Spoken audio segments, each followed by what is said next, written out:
Well, Rob, very, very narrow loss last week to Giants netball. Doesn't get any easier this week with the Sunshine Coast Lightning. You must be relishing that challenge. Yeah, look, really looking forward to it. Another huge challenge for us. Played top of the table last week. We're playing second on the table this week, and they're playing really well. Just going back to last week's game, the Swifts really put it up to Giants all the way through. Game only slipped from their grasp in the last quarter. You must be pretty pleased with what the team put in. Oh, look, certainly are. Look, I think overall, like we've really shown we can match it with any team in this competition.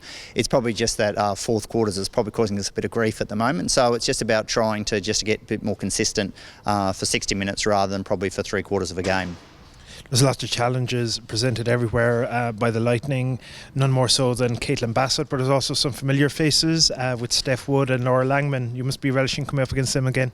Oh, look, they've got superstars across the court. Jiva, I think, is probably in career best form. Bassett's probably the best shooter in the world, and look, Langman and Steph are both playing beautifully. I've been impressed with how they've got quality across the court, and hence why they're second on the table.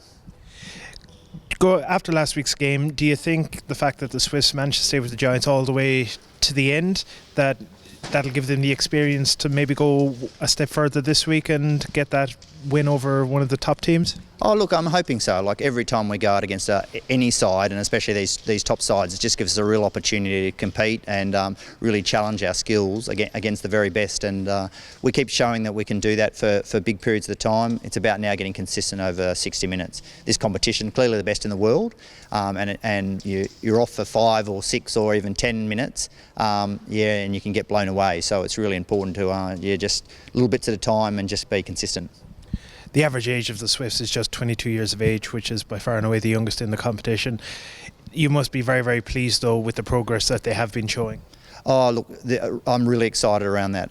When we put this group together, it's a long-term project, and we know it's going to take a little bit of time, but in reality, we're probably ahead of where we thought we'd be at this time.